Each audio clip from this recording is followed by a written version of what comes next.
increasing their presence at Nefsker Park this week to keep people out of the area after hours. 12 News reporter Brandon Stitt looks at why police say they're taking that step to add additional resources.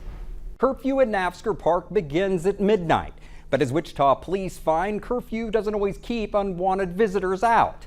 This is now leaving the department to put out additional resources to combat loitering and other issues.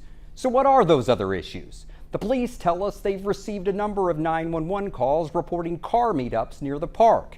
People are also playing loud music, potentially drag racing, or doing donuts and burnouts. These are also interfering with traffic, and they bring a large group of people to that area.